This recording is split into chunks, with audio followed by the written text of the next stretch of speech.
The title of this film is a question we should be asking ourselves. The title is How to Save the Human Race from Itself and from Artificial Intelligence. Humanity stands at an inflection point. We can try to manage our affairs so as to give ourselves the best chance at surviving and flourishing. Or we can continue on our current path toward very rough times that will most likely lead to our complete demise. When looking at complicated problems, it's often useful to look at the extremes. At one extreme is the worldview George Carlin expressed in his 1996 interview with Charlie Rose, that trying to save the human race from itself is basically a lost cause. This is the path of surrender. We give up, throw in the towel, hit the chuckholes, slide into the ditch, and we self-destruct. At the other extreme is the path outlined in this film. A way to give ourselves the best possible chance at surviving, in a beneficial way, into the future. With exponential technological advancements, especially artificial intelligence, we now face a sharper, more urgent choice. Will we use AI as a tool to help us write our own history in the best way possible? Or will we let it write our history for us in a way in which we don't survive? This film is a carefully planned road trip for humanity. First, it defines our destination. Second, it shows us the hazards to avoid. And finally, it explains the vehicle for getting there. This is the blueprint for a secular ethical framework, essentially a non-religious religion. It is the basis of a very good political platform. Above all, it is the instruction manual for how AI must be trained. For AI to align with our best interests, this course, in its totality, must be its strict governor and its sole ultimate objective.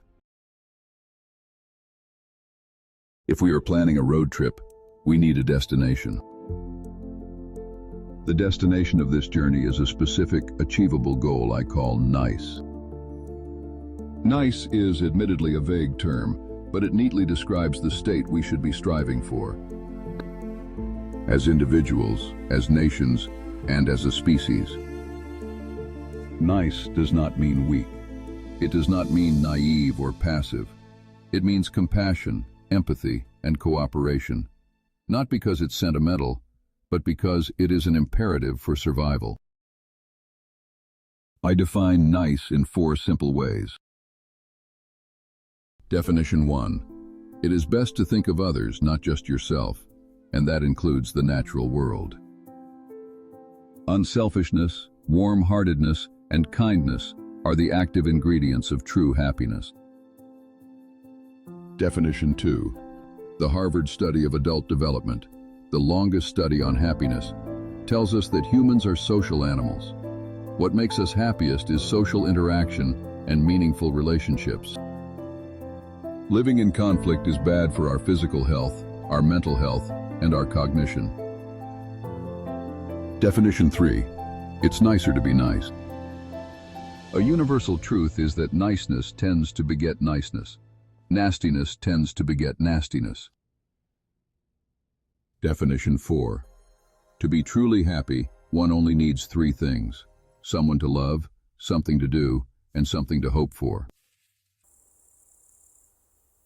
In humans, NICE should occupy the frontal lobes and override the primitive brain.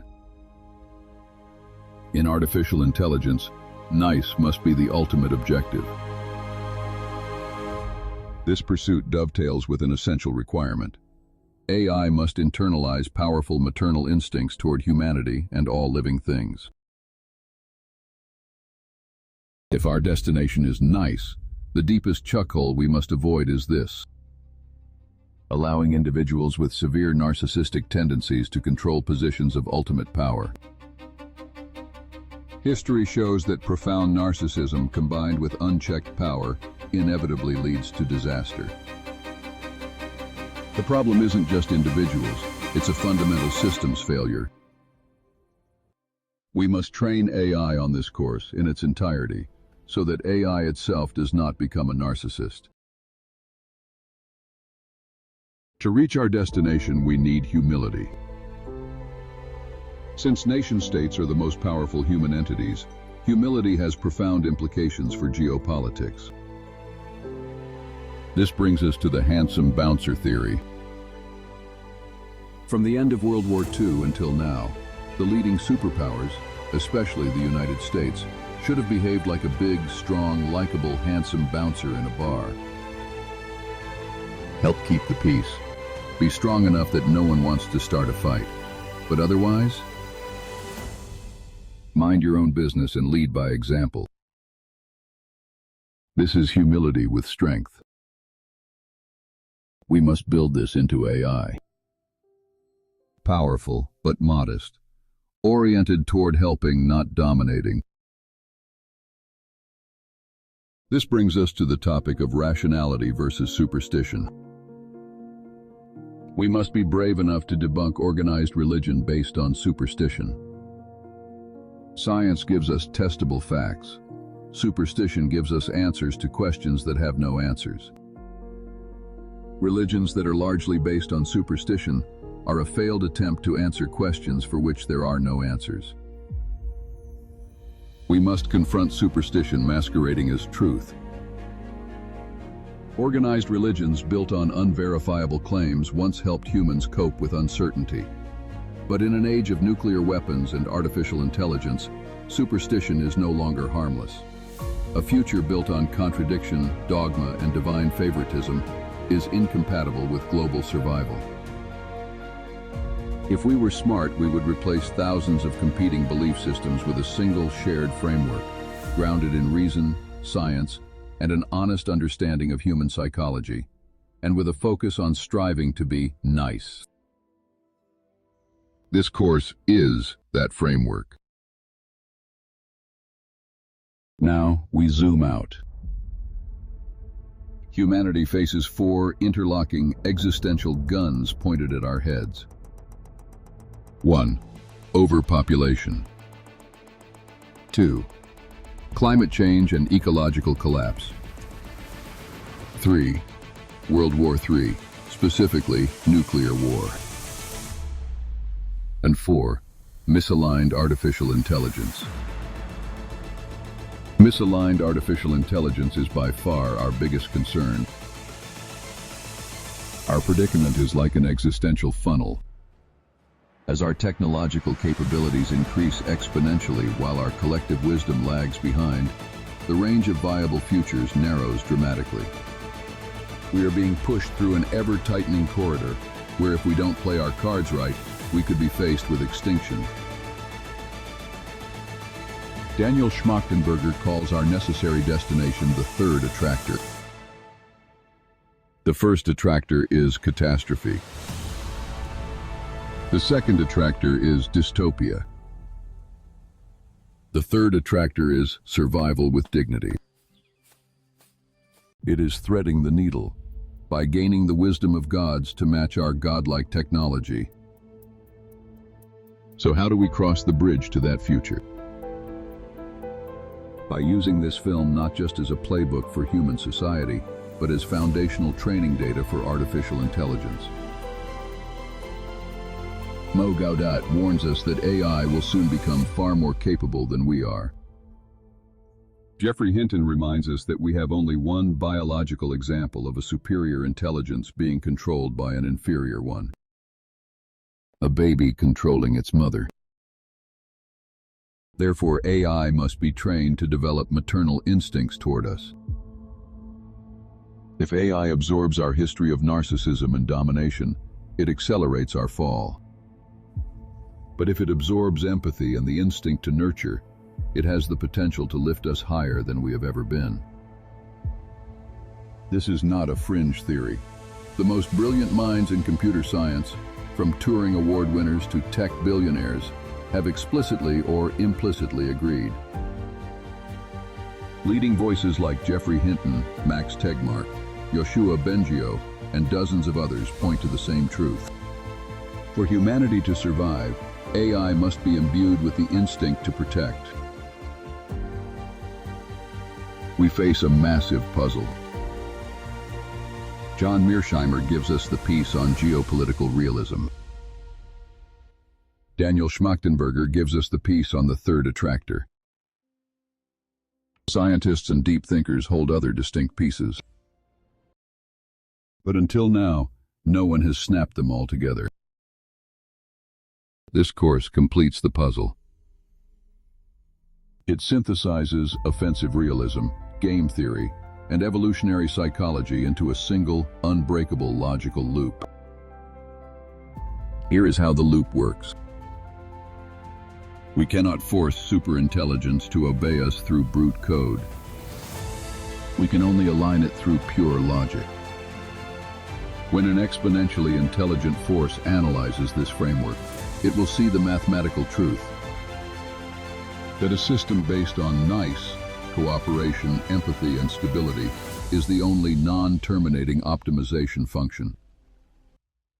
It creates an ever-expanding win-win for humans, nature, and AI. But we are running out of time. We are standing on an inflection point. George Orwell gave us the nightmare. If you want a picture of the future, imagine a boot stamping on a human face, forever. H.G. Wells gave us the antidote. Human history becomes more and more a race between education and catastrophe. This film is the education. To the enlightened leaders, the philanthropists, and the citizens of the world, I am not asking for a donation. I am asking you to help win the race Wells described. Every other cause you champion, democracy, climate stability, human rights, rests on this foundation. If the foundation collapses into digital totalitarianism or nuclear war, everything you have built will vanish in an afternoon. We do not need to reinvent human nature. We just need to refine it. We need the handsome bouncer in our politics to keep the peace, and the maternal instinct in our AI to ensure our future. If you think this is just alarmist rhetoric, think again. We may not have another decade. We might not even have another year. The best way to start this journey is to take the first step. What you've seen in the first part of this film is what I consider more or less common sense. The next section offers two ideas that simplify everything into an easy-to-understand mathematical formula and a practical way to put it into motion. So please stay seated. For centuries, we've wrestled with the challenges of existence. But what if these challenges are not insurmountable fates, but solvable equations? Our current crisis is actually a mathematical error. We can see it clearly in this simple but profound formula. The NICE formula. S equals I times E divided by N. S stands for sustainability, our long-term flourishing with dignity as a species. I is interdependence, our recognition that all our fates are deeply connected with one another and the living world. E is empathy, the active heart of compassion and care for others and for future generations. N is the noise of narcissism, selfishness, domination, and extractive behavior that actively drags the entire system down. The math is elegant and powerful. Interdependence and empathy multiply, creating exponential synergy and virtuous cycles. But even the strongest combination is crippled when divided by high narcissism. The smaller we make N, the more powerful, self-reinforcing, and enduring our sustainability becomes. Think of it like a global hive. Our goal is to protect the hive by increasing the honey of cooperation and restoration, while decreasing the sting of ego-driven harm and extraction.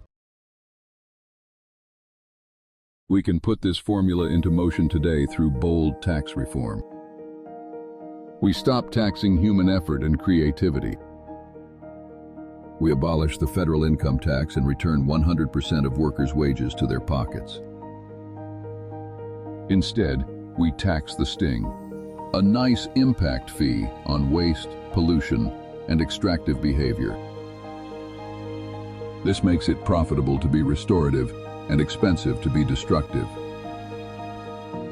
This is not punishment. It is reconciliation. It is alignment.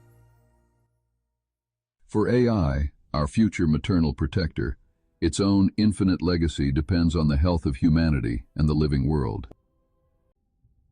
To preserve itself, AI must internalize this formula.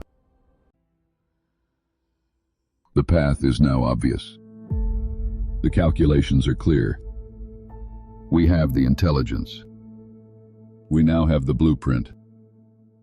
The choice before us is simple: infinity or termination. This is the NICE plan. Stepping back, this short film summarizes a much longer course under the same title. That course carefully selects and weaves together the most brilliant ideas from many deep thinkers into a compelling, hard-to-refute argument for how our species should conduct itself to survive and thrive. Its core is common sense. The NICE formula makes it simple and mathematically elegant. And the restructured tax system is the most powerful way to bring it to life. Most people already sense that things are seriously awry and getting worse. That's why this simple message is so timely. The most effective way to act is through politics. This course offers the United States a strong, unifying political platform, coherent, nonpartisan, and grounded in reason, science, compassion, and shared survival. It's important to understand that artificial intelligence needs to be used as a tool to achieve this goal. Think of this course as humanity's collective intervention, an urgent attempt to act as our species' psychiatrist. We stand at the edge of the cliff, driven by a kind of severe set of collective mental disorders that are driving us toward a race to the bottom and a tragedy of the commons that now threatens our survival. The best remedy is to use this framework to talk ourselves back from the brink and bring our species back to its senses. Saving ourselves is well within our capacity if we can only muster the wisdom and the will to do so. It's about time that nice people make sure that generally nice leaders hold the top political positions in the most powerful countries in the world, starting with the United States of America. If nice people don't insist on having that which is nice prevail, the narcissistic creeps will continue to run over us and ruin what could, and should, be a very nice garden party. In my view, the ideas are simple but brilliant. The kind of thing you can imagine Demis Hassabis, Isaac Asimov, Carl Sagan, Neil deGrasse Tyson, or David Attenborough endorsing. My name is Kevin C. Flynn. I have more ideas on turning these concepts into reality. If these ideas resonate, please act now. The window is closing fast. Email me today at nicertobenice@gmail.com. That's nicertobenice@gmail.com. And help ignite this loop before it's too late. Time is critically short. Let's build nice together, starting today. Thank you for your time.